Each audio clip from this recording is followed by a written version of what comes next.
Hello বন্ধুরা, আপনারা দেখছেন Rakesh blog YouTube and Facebook channel. তো আজকে বাড়িতে একটু ফাঁকা আছি, ছুটির দিন। তো আপনাদের কাছে কিছু ট্রিটমেন্ট শেয়ার করে নেব। তো এই ঠান্ডা গরমের মৌসুম যে চলছে, একবার বৃষ্টি হচ্ছে একবার রোদ হচ্ছে।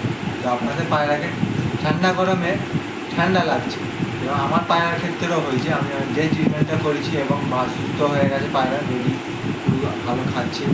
তো আপনারা কি করবেন, আপনাদের পায়রা যদি ঠান্ডা লেগে থাকে, তো প্রথমে দেখবেন পায়রা আইসে তোমার পানি কাটছে আইস, আর এবং চোখের পট্টি ফুলে যাচ্ছে। তো আপনারা তখনই ভাববেন যে ঠান্ডা লেগেছে। তখন কি করবেন, কি ওষুধ দেবেন? অনেক গুরুরা ওষুধ দেয়। আমি যে পায়রাদের যে ট্রিটমেন্টটা করি সেটা আপনাদের কাছে শেয়ার করছি।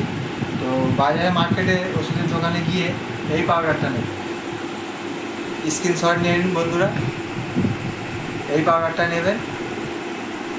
আর একটা পাউডার নিতে হবে, এই পাউডার, এই স্ক্রিনশট নিয়ে নিন। এই পাউডার দুটো পাউডার কিরম করে খাওয়াবে? এই পাউডারটা ছোট চামচের 1 চামচ, একটা পায়রার ক্ষেত্রে আমি হিসাবটা বলছি, একটা পায়রার হিসাব বলছি। এই পাউডারটা 1 চামচ, ছোট চামচের 1 চামচ।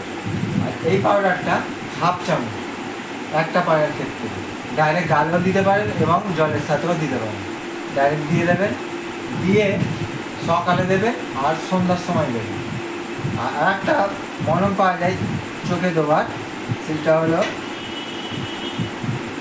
এই মলম, এই মলমটা স্ক্রিনশট নিয়ে নিন। মলমটা কী করতে হবে, যেই চোখে হয়েছে, ধরুন একদিকের চোখ হয়েছে, দুদিকের চোখেই দেবে। সকালে দেবে বা সন্ধ্যেবেলা, দিনে 3 বার দিলেও অসুবিধা নেই, 3 বারও দিতে পারেন। তো ওই পাউডারটা খাওয়াবেন এবং এই মলমটাও চোখে দেবেন। আশা করছি পায়রা সুস্থ হয়ে যাবে, যেরকম আগের মতন ফিট পায়রা ছিল ওরকম হয়ে যাবে।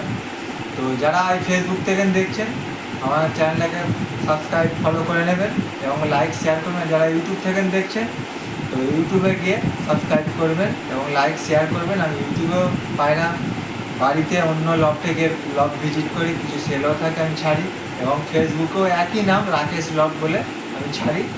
তো দুটো চ্যানেলেই সাবস্ক্রাইব এবং ফলো করবেন। আশা করছি আপনাদের পায়রা সুস্থ হয়ে যাবে। তো দেখা হবে পরবর্তী ভিডিওতে। সবাই ভালো থাকবেন।